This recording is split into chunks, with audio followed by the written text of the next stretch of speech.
Hi, my name is Chris Gallam and I'm a product manager at IMT Medical.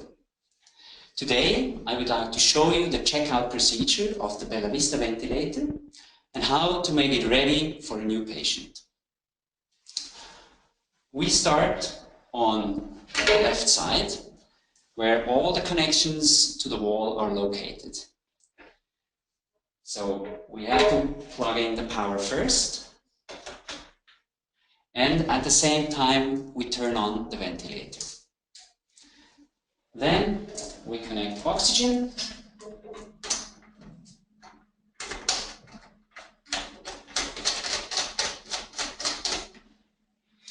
And turn it on the wall. On the other side of the ventilator are all the connections to the patient. So this is the main outlet of the bellavista. This is the expiratory valve. And then we have a number of smaller connectors which are used for the flow sensor.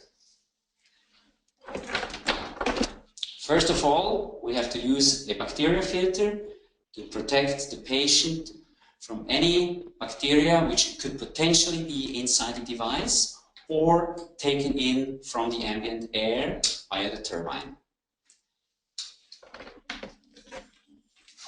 Then we connect the circuit.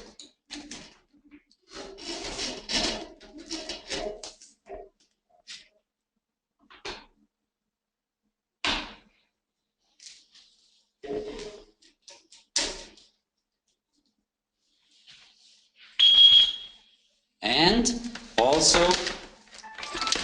we connect the flow sensor. This is a proximal flow sensor which measures pressure and flow proximal to the patient.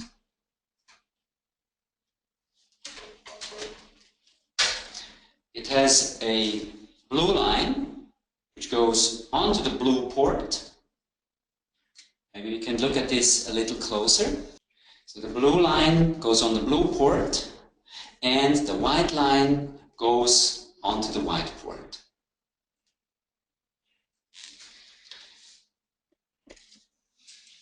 As a next step, we are ready to perform the circuit test.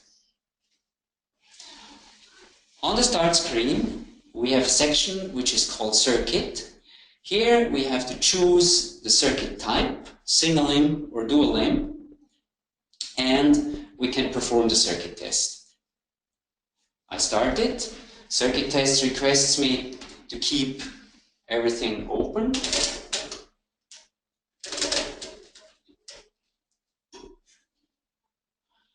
And I start it.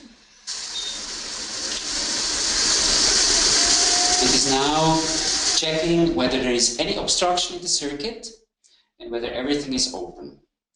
As a next step, I take the calibration adapter.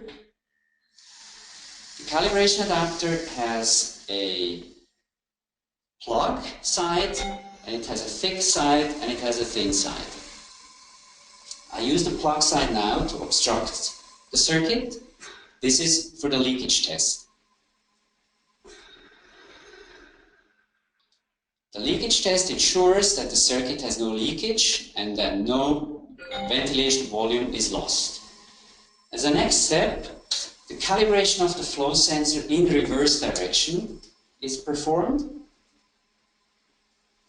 So I turn the flow sensor around and automatically a number of flows are applied.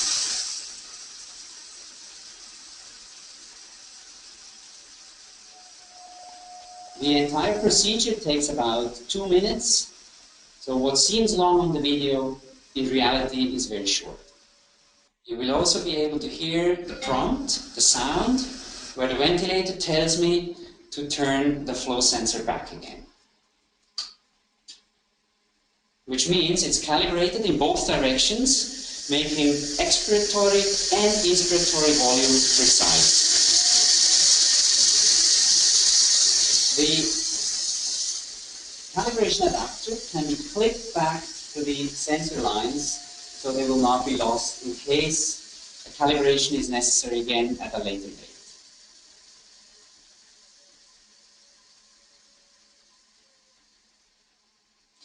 After the circuit test, we will perform a short test ventilation. We call it the ventilator test, where we ensure that the battery is working, that the alarming is working, and that the ventilation is working.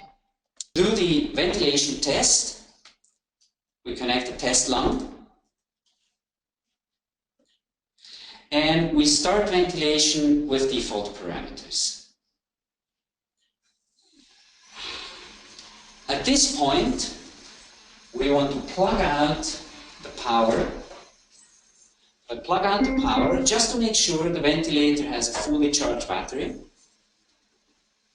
We receive a battery indicator up here on the upper part of the screen.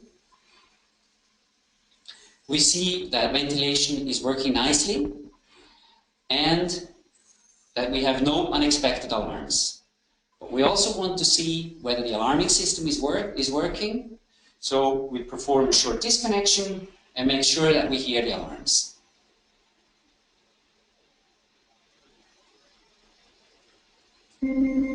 So, alarming system works.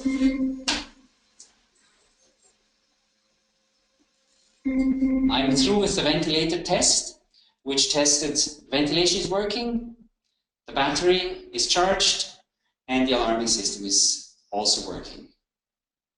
So the ventilator is ready for a new patient. It can be turned off and stored away. Thank you very much for your attention and keep tuned on the next video.